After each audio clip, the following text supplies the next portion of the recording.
உலகெல்லாம் பயணம் செய்தும் உண்மையை காணவில்லை. உண்மைக்காக அலைந்த நான் உன்னிடத்தில் வந்தேன் அம்மா. உறவோடு காப்பாற்றி உண்மை காட்ட வேண்டும் அம்மா. உலகம் உன் அன்புக்காக ஏங்கியே தவிக்குதம்மா. உன்னை காண மூவுலகும் துடியாய் துடிக்குதம்மா. உன் சரணம் வணங்கிட உலகெல்லாம் கொதிக்குதம்மா.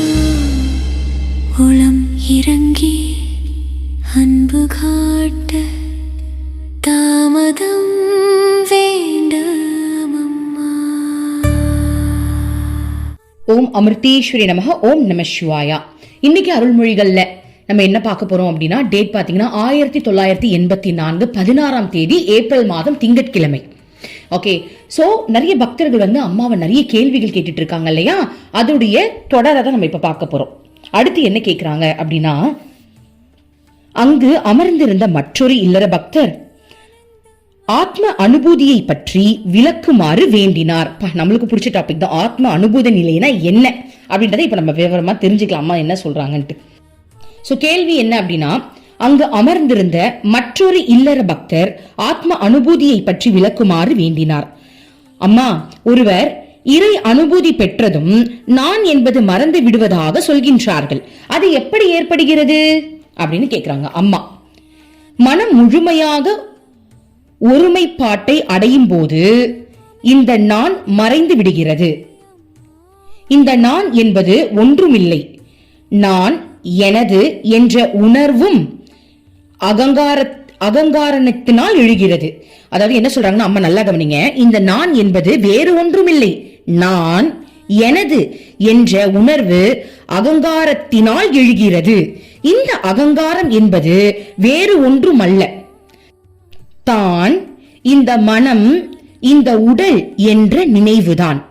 மனம் என்பது நினைவுகள் தவிர வேறல்ல. பாருங்க, மனம் அப்படின்றதே நம்ம மனசு இருக்குல்ல, அது வெறும் நினைவுகள் தானா, வேற ஒண்ணுமே அந்த மனசு கிடையாதான். மனம்ன்றது நினைவு தானா. அதாவது இப்போ எப்படின்னா, மனமாலதானே நம்ம எனக்கு இது பிடிச்சிருக்குன்னு அந்த சைடு போறோம், எனக்கு இவங்களை பிடிக்கலன்னு வெறுக்கிறோம். அப்ப அந்த நினைவுகள் தானே கரெக்ட் தானே. இப்போ ஒருத்தவங்களை பிடிக்கல அப்படின்னா காரணம் என்ன, ஏதோ ஒரு சம்பவம் நடந்திருக்கு, அந்த நினைவுகள் தான். ஒருத்தவங்களை ரொம்ப பிடிச்சிருக்குன்னா என்ன, ஏதோ ஒரு சம்பவம் அங்க நடந்திருக்கு, அதனால பிடிச்சிருக்கு. கரெக்டா? அப்ப அந்த மனம் என்ன பண்ணிக்குது, இந்த நினைவெல்லாம் மனசுக்குள்ள வச்சுக்கிட்டு இருக்கிறதுனால அந்த மனசுக்குள்ள இருக்கிற அந்த உணர்வு நிலை இருக்குல்ல, அந்த உணர்வு தான் நம்ம நினைச்சுக்கிட்டு இருக்கோம். அப்ப எனக்கு வர்றது மட்டும் உணர்வு, மத்தவங்களுக்கு வர்றதெல்லாம் உணர்வு இல்ல. டே, எனக்கு வர உணர்வு தாண்டா உனக்கும் வருது, நீ அழுவுறது எனக்கும் தாண்டா அந்த ஃபீல், நீ வேற நான் வேலை இல்ல அப்படின்றது அழிக்கிறது தானே அந்த நான்ன்ற தன்மையை அழிக்கிறது. சரி, இப்ப அம்மா என்ன சொல்றாங்க தெளிவா கவனிக்கலாம் பாருங்க. இன்னொரு வாட்டி படிக்கிறேன். இந்த அகங்காரம் என்பது வேறு ஒன்றும் அல்ல.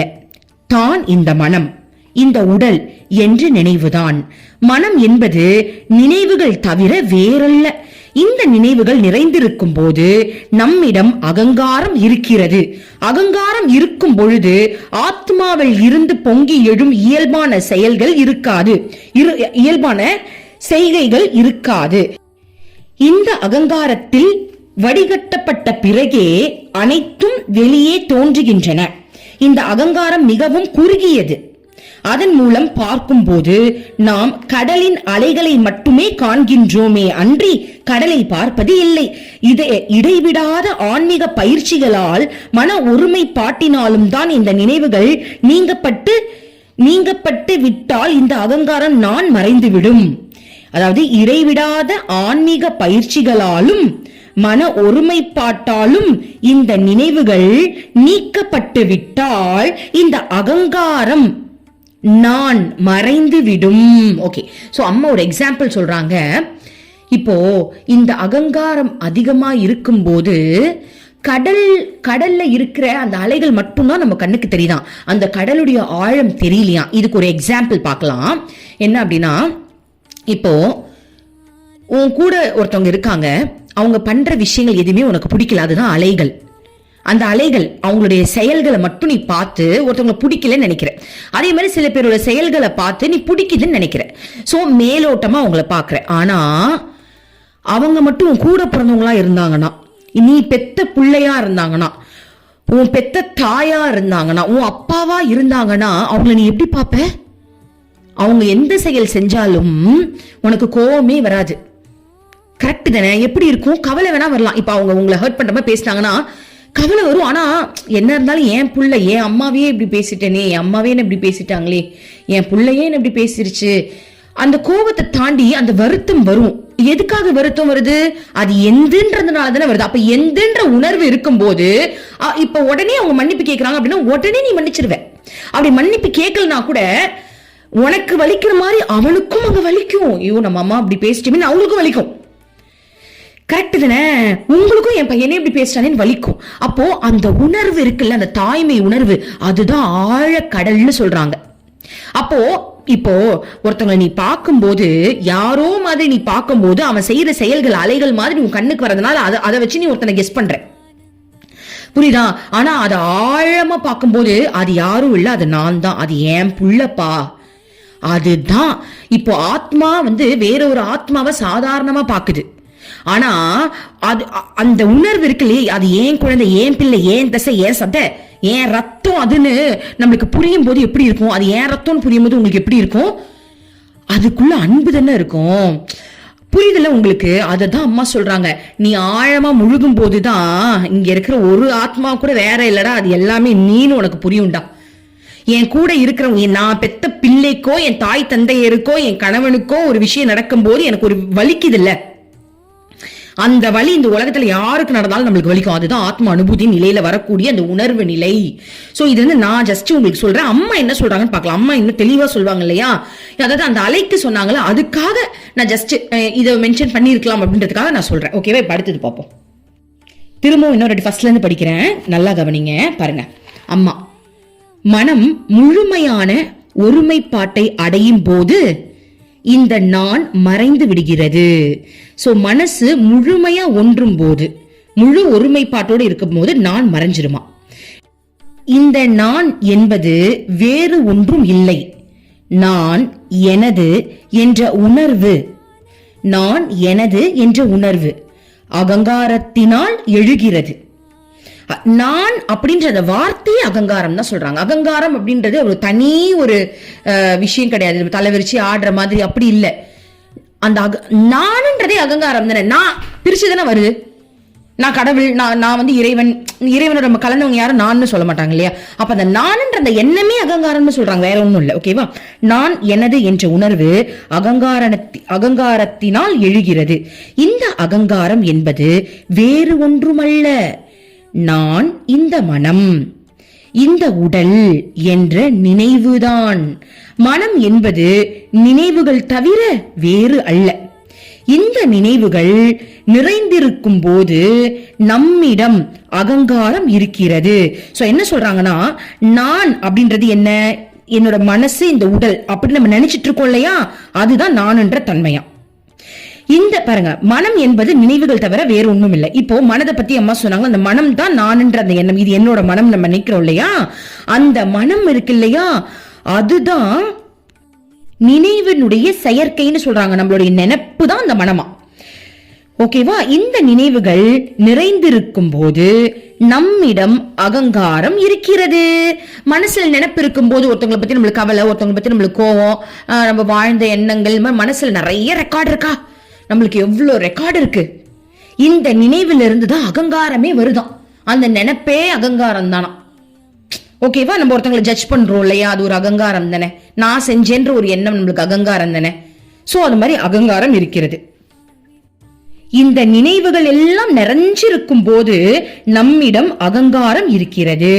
எப்ப இது எல்லாம், அந்த நினைப்பெல்லாம் உன் மனசுல, இதெல்லாம் நான் பண்ண, நான் வாழ்ந்த, இதெல்லாம் என் அப்பா, இதெல்லாம் என் அம்மா, இதெல்லாம் என் சொத்துப்பா, நான் வாழ்ந்த இடப்பா, நான் வாழ்ந்த வீடுப்பா, இதெல்லாமே அகங்காரம்ன்றாங்க அம்மா.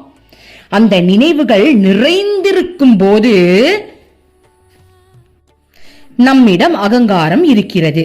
அகங்காரம் இருக்கும் போது ஆத்மாவிலிருந்து பொங்கி எழும் இயல்பான செய்கைகள் இருக்காது. பாருங்க, நம்மளுக்கு அகங்காரம் இருக்கும் போது ஆத்மாவுக்குன்னு ஒரு இயல்பு இருக்குமா. எக்ஸாம்பிள், இப்போ ஆத்மாக்குன்னு ஒரு இயல்பு இருக்கு. ஓகேவா? நம்ம ஆத்மாவால இன்னொருத்தவங்க மனசுல இருக்கிறத புரிஞ்சுக்க முடியும். நம்ம ஆத்மாவால இன்னொருத்தவங்க நினைக்கிறத கேட்க முடியும். நம்ம ஆத்மாவால இந்த இயற்கையை உணர முடியும். நம்ம ஆத்மாவால எதனுடையும் கலக்க முடியும். அப்போ அந்த ஆத்மாவுடைய உண்மையான இயல்புக்கு நம்ம வந்துட்டோம் அப்படின்னா இது எல்லாத்தையுமே பண்ண முடியும். இப்ப எக்ஸாம்பிள் சொல்லணும் அப்படின்னா, உயிரோட இருக்கிற வரைக்கும் ஒருத்தவங்களை நம்ம பேசிதான் புரிய வைக்க முடியும். ஆனா அவங்க இறந்ததுக்கு அப்புறம் அவங்க போட்டோவை செவத்துல மட்டும் அப்பா கிட்ட வேண்டிக்கப்பா, தாத்தா கிட்ட வேண்டிக்கப்பா சொல்றாங்களா இல்லையா? மனசுக்குள்ள வேண்டுறோம். அவங்களுக்கு எப்படி கேட்கும்? அப்ப ஆத்மாவுடைய தன்மையே நம்ம நினைக்கிறது அவங்களுக்கு புரியும்ன்றது தானே. அப்போ உண்மையான ஆத்மா தன்மைக்கு நம்ம வரும்போது இன்னொருத்தவங்க பேசுறது, அவங்க நினைக்கிறது எல்லாமே நம்மளுக்கு புரியும். அப்போ அந்த ஆத்மாவை எது தடுக்குது? அந்த அகங்காரம். அகங்காரம்னா என்ன? நினைவுகளுடைய செயற்கை. அப்ப நம்ம கண்டதெல்லாம் நினைச்சுக்கிட்டு இது எந்த உண்டுன்னு சொல்லிட்டு இந்த ஆத்மாவிலிருந்து பிரிஞ்சு இருக்கும் இல்லையா, அந்த நினைவால. அதாவது நான் ஆத்மான்றதை மறந்துட்டு என்னுடைய நினைவுகள் என்ன இருக்கு. ஏன் இப்போ எக்ஸாம்பிள், இப்ப கிருத்தி கிருஷ்ணன் நான் இருக்கேன், நான் ஆத்மான்றதை மறந்துட்டேன். இப்ப என்னுடைய அகங்காரம் என்ன தெரியுமா? நான் இது என்னோட அப்பா அம்மா, இது என் ஹஸ்பண்ட், இது என் குழந்தைங்க, இது என் வீடு, நான் விழுப்புரத்துல இருக்கேன், நான் ஒரு சேனல் வச்சிருக்கேன், எனக்கு நிறைய மக்கள் இருக்காங்க, நிறைய பேர் என் சேனலை பார்த்துட்டு இருக்காங்க, இதுதான் நான். அப்போ எனக்கு நான் ஒரு அடையாளம் வச்சிருக்கேன்ல, ஓகேவா? இந்த அடையாளம் இது எல்லாமே எப்படி? இந்த அடையாளம் இதெல்லாம் என்னோட நினைப்பு தானே, இது எல்லாமே என்னோட நினைவுகள் தானே. இந்த நினைவுகளின் செயற்கையே அகங்காரமா? ஏன்னா நான் யூடியூப் சேனல் வச்சிருக்கேன். அப்ப நீங்க யாரு? இப்ப கேட்டுட்டு இருக்கீங்களா? இப்ப நீங்க யாரு? நீங்க வேற நான் நினைச்சிட்டு இருக்கேன். நீங்க வேறன்னு நான் நினைக்கிறதுனாலதான் என் வாயில நானுன்ற வார்த்தையே வருது. இப்ப நீங்க கேட்டுட்டு இருக்கீங்க, நீங்க எல்லாம் வேற, கரெக்டா? அப்போ நானுன்ற தன்மையை நான் அழிச்சிட்டேன் அப்படின்னா எனக்குள்ள தெரியும், பேசுறதும் நான் தான், கேட்கறதும் நான் தான். பெரிய நான் சின்ன நான்ல இருந்து பெரிய நானா மாறுறது. ஓகேவா? நீங்க வேற நான் வேறன்றது எனக்கு வரவே வராது. நானே பல ரூபத்துல பல வேலைகள் செய்யற மாதிரி நீ என்ன உணர்றியோ அது எனக்கு உணரும். புரியுதுங்களா? அப்போ இந்த நினைவுகளுடைய செயற்கையெல்லாம் என் மனசுல ரெக்கார்டு இருக்குல்ல, அப்போ அந்த ரெக்கார்டு எனக்கு இருக்கிறதுனால, தனிப்பட்ட ரெக்கார்டு எனக்கு இருக்கிறதுனால நான் தனியா நான் கிருத்தி கிருஷ்ணா அப்படின்னு சொல்லிட்டு நான் ஒரு வடிவத்துல இருக்கேன். அப்போ என்னுடைய உண்மையான ஆத்மாவுடைய இயல்பை நான் இழந்துடுறேன். என் உண்மையோட ஆத்மாவுடைய இயல்பு என்ன? ஒரு ஆத்மா இன்னொரு ஆத்மாவை உணர முடியும். அது எனக்கு இருக்கா? இல்ல. ஏன் இல்ல? ஏன்னா என் மனசுல பல ரெக்கார்டு இருக்கு. அதை நினைச்சு முடிக்கிறதுக்கே எனக்கு நேரம் பத்தலையே. எங்க இருந்து நீங்க நினைக்கிறதுலாம் நான் நினைக்கிறது? இதுதான் நான்ன்ற தன்மை. புரியுதா உங்களுக்கு?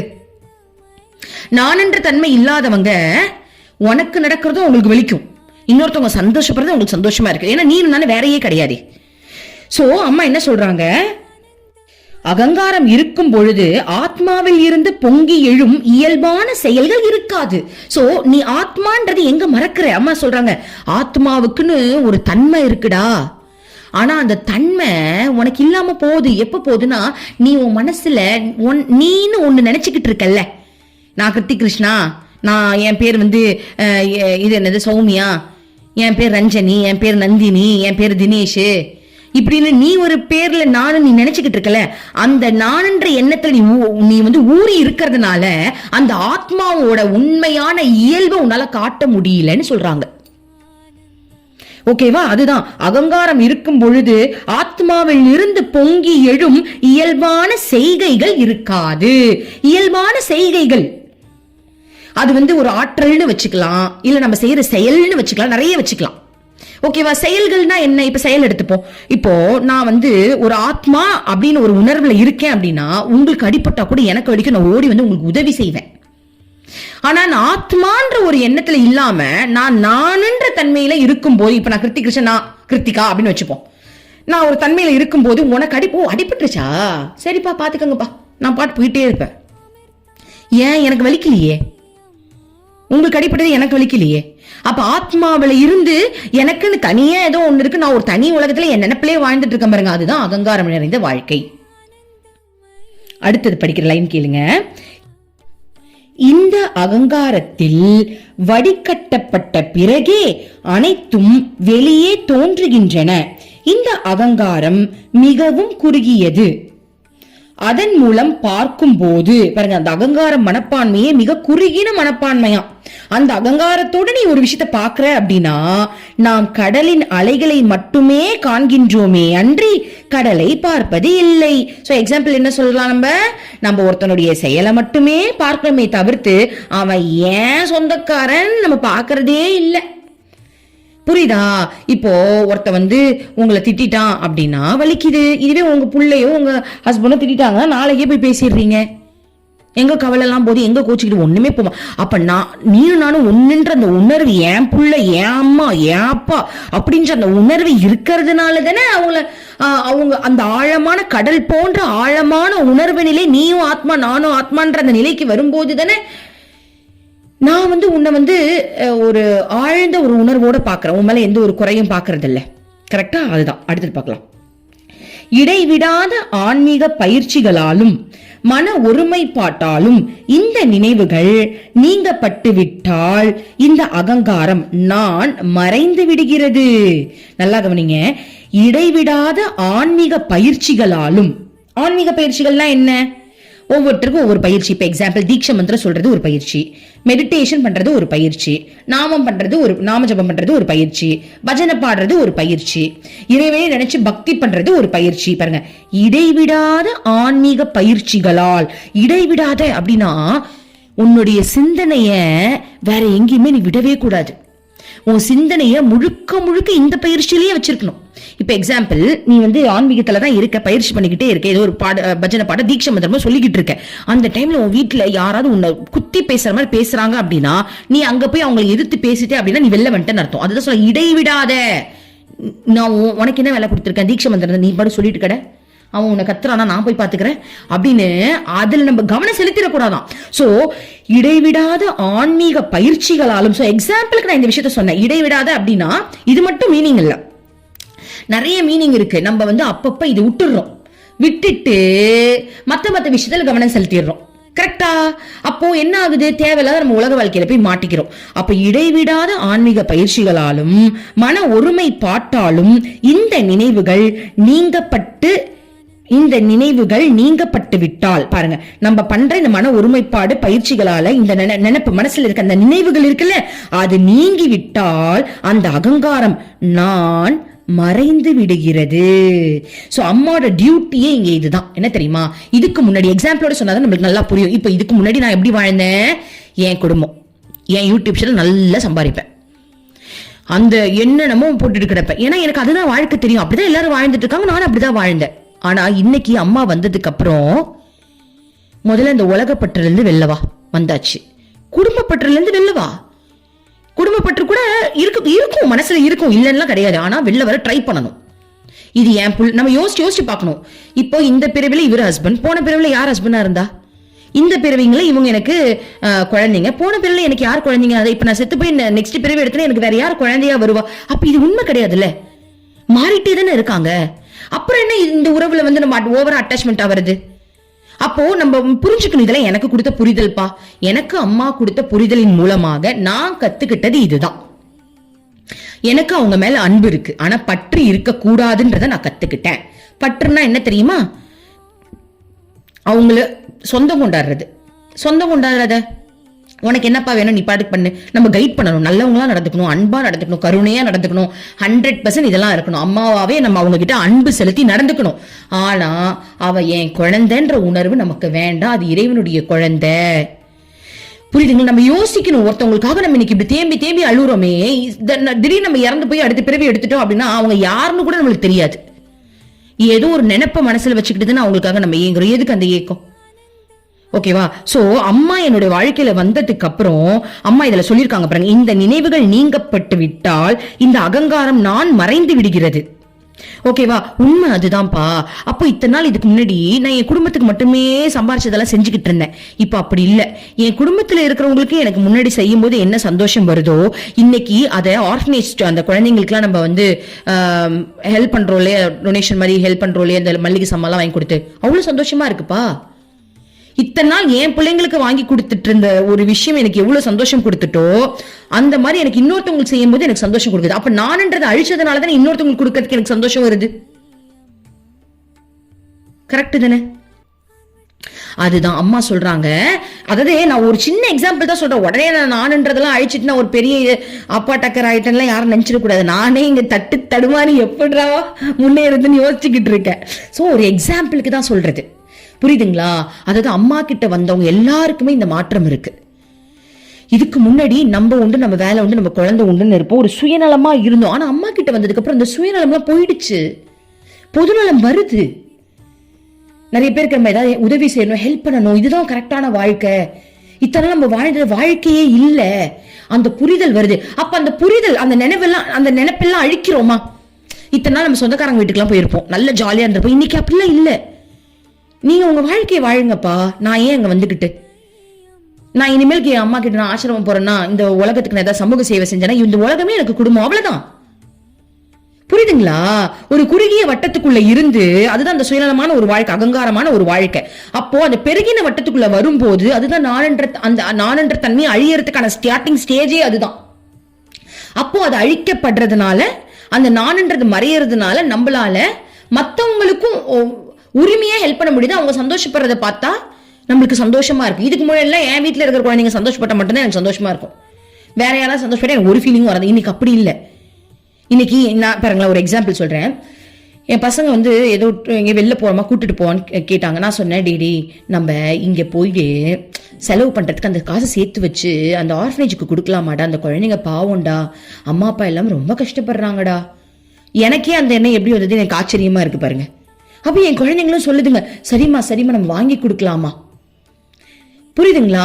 அதுதான்டா அந்த நான்ன்ற தன்மை மறையும் போது நம்ம எல்லாருமே நம்ம குழந்தைன்ற அந்த எண்ணம் வருது இல்ல, இது நீடிக்கணும். அதுதான் பெரிய விஷயம். நம்ம இப்ப நான் பேசுறதெல்லாம் பெருசா இருக்கும், ஆனா இன்னைக்கு நான் பேசுவேன், நாளைக்கே இதெல்லாம் அப்படியே மறந்துட்டு வேற ஒரு நம்ம உலக வாழ்க்கைக்கு போயிட்டோம் அப்படின்னா இதெல்லாம் தூக்கி போட்டுருவோம். ஸோ அதனாலதான் குரு வேணும். குரு இருக்கும் போதுதான் நம்மள ஒவ்வொரு சமயமும் இந்த மாதிரியான விஷயங்கள்ல நம்மள தட்டி தட்டி தூக்கிட்டு அவங்க தூக்கி தூக்கி வச்சுப்பாங்க. எங்க போன, ஐயோ ஆமாம்மா கொஞ்ச நேரம் உன்னை மறந்துட்டோமா, பக்கத்து வீட்டு கடையை நினைச்சிட்டு இருந்தம்மா, ஏண்டி தங்கம் அப்படின்னு அம்மா தூக்கிப்பாங்க. ஐயோ சாரிம்மா சாரிம்மா, நம்ம அம்மா கிட்டயே போய் உட்காந்துப்போம்.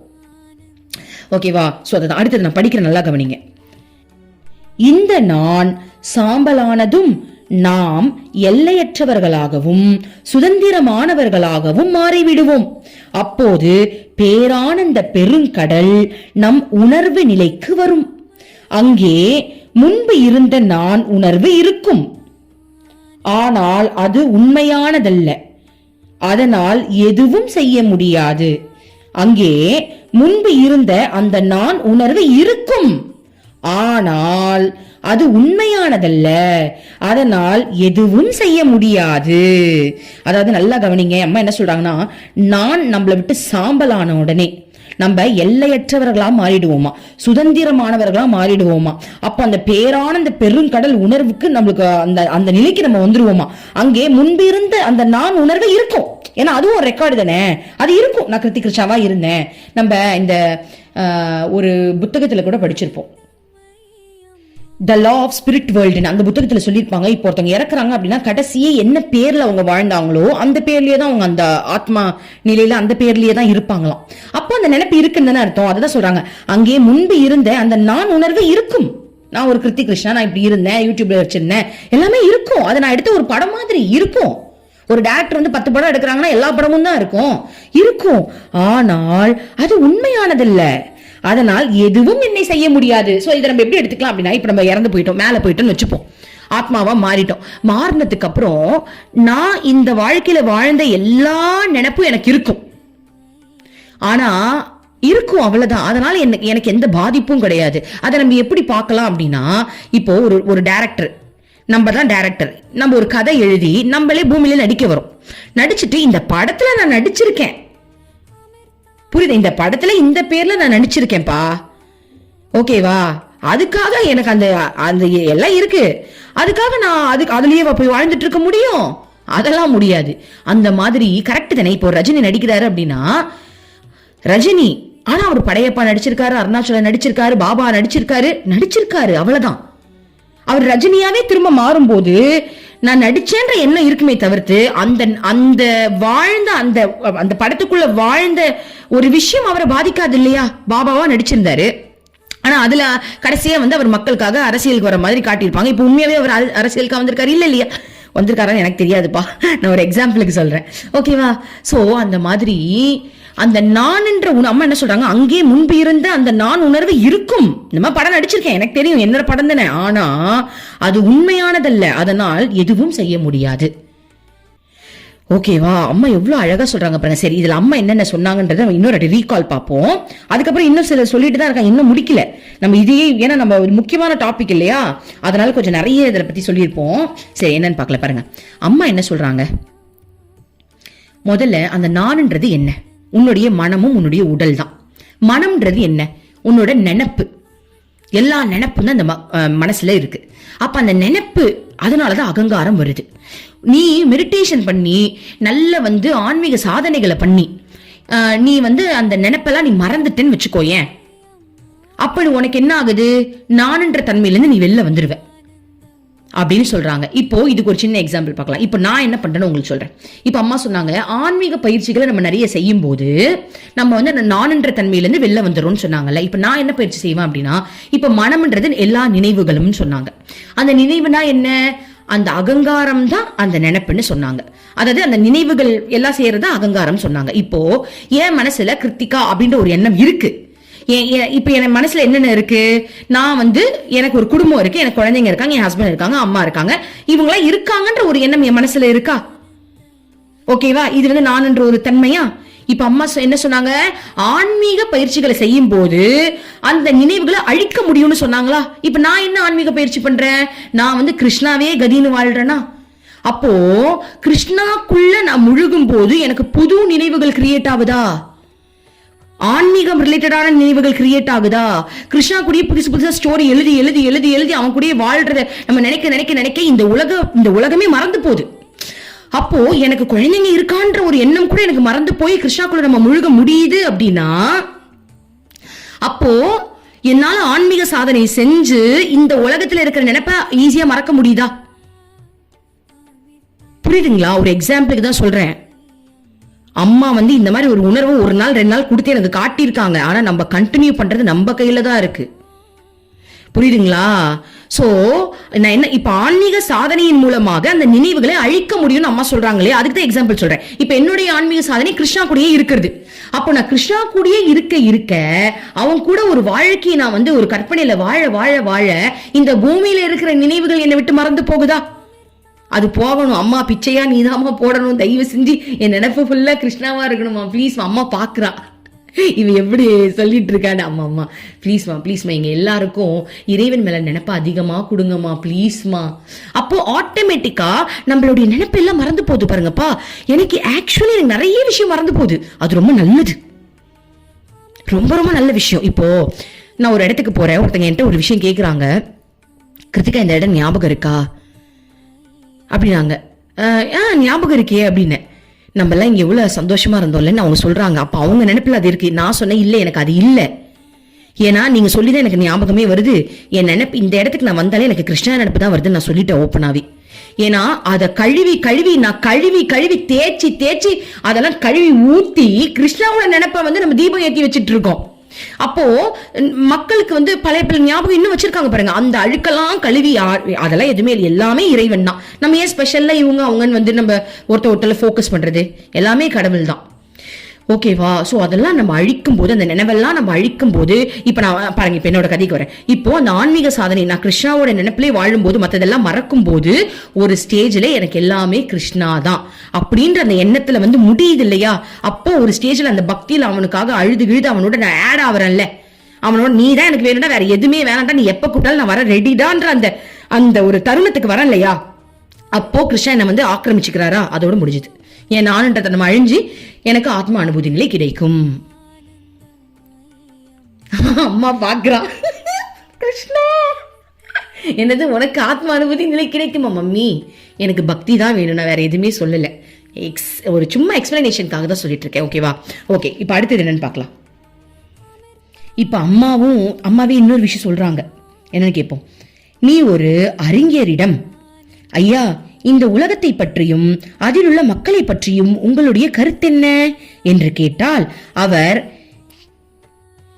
ஏறக்குறைய இது எதற்கும் உதவாத முட்டாள்களின் உலகம் என்றுதான் கூறுவார். அது மட்டுமல்ல, இந்த பிரபஞ்சத்தில் இருக்கிற ஒரே புத்திசாலி தான் தான் என்ற நினைப்பு அத்தகைய அறிஞரிடம் காணப்படும். அவரிடம் மிகவும் ஆழமான வேரூன்றிய குறுகிய அகங்காரத்தை நீ காணலாம். இவர் அலைகளை மட்டுமே காண்பவர். இவர் பேரானந்த கடலை ஒரு சிறு பார்வை கூட பார்க்காதவர். அவரால் உலகை துண்டு துண்டாக தான் பார்க்க முடியும். வெறும் வேற்றுமைகளையும் துயரங்களையும் மட்டுமே காண முடியும். அவரால் உலகை முழுமையாக பார்க்க முடியாது. அவரால் பகுதியாக துண்டு துண்டாக தான் பார்க்க முடியும். அதே கேள்வியை கடவுளை உணர்ந்த ஒரு மகாத்மாவிடம் கேட்டுப்பார். அவர் இந்த உலகத்தில் ஆத்மா ஒன்றுதான் இருக்கிறது, வேறு எதுவுமே இல்லை. கடவுள் ஒருவரே இருக்கிறார். எல்லாம் அழகுமயமானவை, எல்லாமே நல்லவை, அறிவுமயமானவை என்று கூறுவார். அவர் உலகம் முழுவதையும் ஒன்றாக ஒரே பொருளாக காண்பவர். மகாத்மா வேற்றுமையில் ஒற்றுமையை காண்கின்றார். எல்லாவற்றிலும், எல்லா சூழ்நிலைகளிலும், எல்லா காலங்களிலும், எல்லா இடங்களிலும் ஒன்றையே அவர் காண்கின்றார். அவருக்கு உலகில் உள்ள எல்லாமே தன்னுடைய சொந்த ஆத்மாவின் அங்கங்களே ஆகும். அவரால் யாரையும் எதையும் குறை கூறவோ விமர்சனம் செய்யவோ வேற்றுமை காணவோ முடியாது. அவரால் யாரையும் வெறுக்கவோ முடியாது. அவர்களிடம் இருந்து குறுகிய நான் மறைந்து விட்டது. எங்கும் நிறைந்த பெரிய நானாக அவர் மாறிவிட்டார். இந்த நிலையை அடைவதற்கு ஒருவனுக்கு ஒருமுகப்பட்ட மனம் தேவை. யார் ஒருமுகப்பட்ட மனதை பெறுகின்றார்களோ அவர்களுக்கு கடவுளே வேலைக்காரனாக பணி செய்வார். குழந்தைகளே, அம்மா அதற்கு உறுதியளிக்கின்றேன். நீங்கள் முயற்சி செய்து பாருங்கள். பா, எப்படி சொல்றாங்க பாருங்க. நல்லா புரிஞ்சிருக்கும் நினைக்கிறேன். அதாவது ஒரு சாதாரண ஒருத்தர்கிட்ட போயிட்டு ஒரு அறிஞர்னு வச்சுப்போம். அறிஞர்னா யாரு? இந்த அறிவு மூலமா படிச்சவங்க தான் அறிஞர். கரெக்டா? புத்தகங்களை பார்த்து அந்த மாதிரி அறிஞர் அப்படின்னு வச்சுப்போம். அவங்க கிட்ட போய் நீ கேட்குற அப்படின்னா அவங்க மேலோட்டமா தான் உலகத்தை பாக்குறாங்க. ஸோ அவங்க சொல்றது எதுவுமே அவங்க பார்த்ததை வச்சுதான் சொல்றாங்க, அவ்வளவுதான், வேற ஒன்றும் கிடையாது. ஆனா மகாத்மாக்கள் அப்படி இல்லையா. மகாத்மா இந்த பிரபஞ்சமே அவங்க தான். நம்மளாம் யாரு? நான் நினைச்சுப்பேன், நம்மளாம் அவங்க பாடியில இருக்கிற ஒவ்வொரு அங்கம். அவரோட கை தான் நம்ம, அவரோட கால் தான் நம்ம, அவரோட இப்ப நம்ம உடம்புல கூட முடி இருக்கும்ல, கை கால்ல அந்த மாதிரி அவருடைய ஒரு முடின்னு கூட நான் நினைச்சுப்பேன். அம்மா அம்மா நான் உன் தலையில இருக்கிற ஒரு முடியாமா அப்படின்னு கூட நான் நினைச்சிருக்கேன். ஸோ அவங்களுடைய பாடி தான் நம்ம. ஸோ அவங்களால நம்மள வெறுக்கவோ, நம்ம எல்லாருமே ஒண்ணுதான். கடவுள் நினைச்சாருன்னா இப்ப நம்ம வாழ்ந்துட்டு இதெல்லாம் மாயமா ஒரே இப்படின்றதுக்குள்ள அதெல்லாம் அழிச்சிட்டு திரும்பவும் நம்மளுக்கு புதுசா ஒரு இதை கூட தரலாம். இல்ல நம்மளால அவரே சேர்த்துக்கலாம், உள்ளுக்குள்ளேயே அவரே கூட சேர்த்துக்க முடியும். ஓகேவா? சோ அந்த மாதிரி அம்மா மகாத்மாக்கும் அறிஞருக்கும் ஒரு வித்தியாசம் சொல்றாங்க. சோ முக்கியமான கருத்து என்ன சொல்றாங்க அப்படின்னா, முக்கியமான விஷயம் அது கருத்து இல்ல, முக்கியமான விஷயம் என்ன சொல்றாங்க அப்படின்னா, ஒருமுக மனதை பெற்றுவிட்ட ஒருவர் தான் அந்த மகாத்மா. இப்ப அம்மா ஒருமுக படுத்திய அந்த மனமுடையவர், எல்லாமே ஒண்ணு, அதுக்குள்ளே நம்ம எல்லாம் அடங்கிடுவோம். அப்போ அவர் தான் அந்த மகான், அம்மா தான் அந்த மகான்.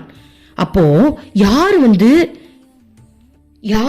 அந்த ஒருமுகப்படுத்திய அந்த ஒருமுகமா இருக்கக்கூடிய அந்த மனசுக்கு யாரு பிராக்டிஸ் பண்றாங்களோ அவங்களுக்கு கடவுளே வேலைக்காரனா இருப்பாங்களாம். அம்மா சொல்றாங்க, நான் உறுதியா சொல்றேன், அதுக்கான முயற்சி மட்டும் எடுத்து பார், கடவுள் உனக்கு எப்படி வேலை செய்யறாருன்னு மட்டும் பாருன்றாங்க. இதெல்லாம் சத்தியமான உண்மைப்பா. உங்களுக்கு தெரியும் கண்டிப்பா, நான் எதுவும் உங்களுக்கு புதுசா சொல்லணும் இல்லை, இது எல்லாமே உங்களுக்கு தெரியும். ஏன்னா இது கேட்கறவங்க உங்களுக்கே அவ்வளவு அற்புதங்கள் நடக்குதா இல்லையா?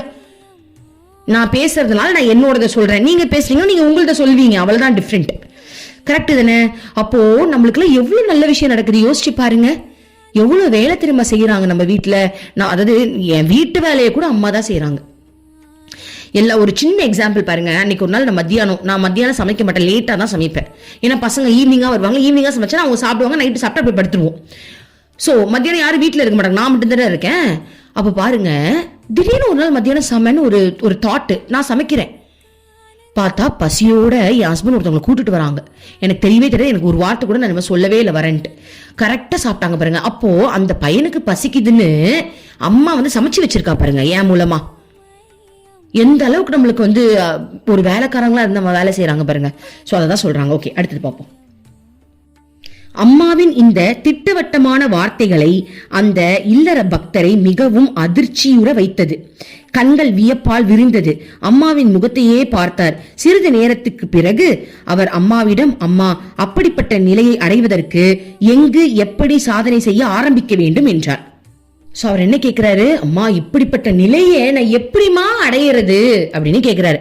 அதுக்கு அம்மா சொல்றாங்க, குழந்தைகளே, உலகின் பல்வேறான சிக்கல்களுக்கும் வேலைகளுக்கும் நடுவில் கடவுளை நினையுங்கள்.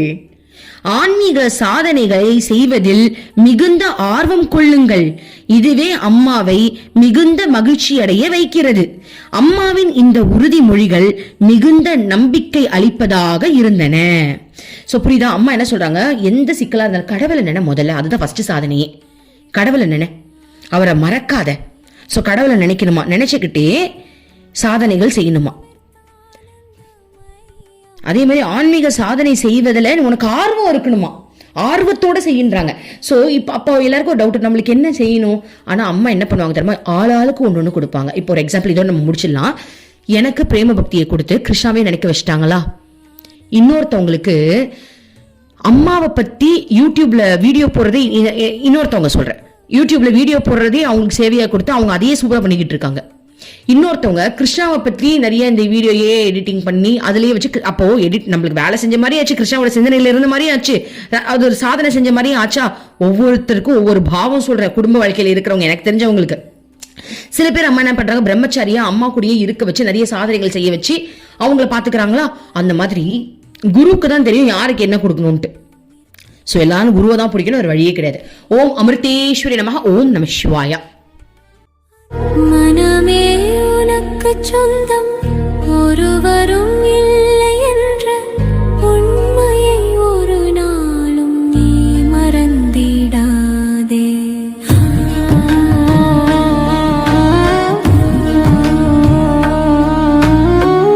அர்த்தமற்ற கர்மங்களை செய்து கொண்டே சம்சாரத்தில் பயனின்றி நீயும் வீணாய் அலைகின்றாயே.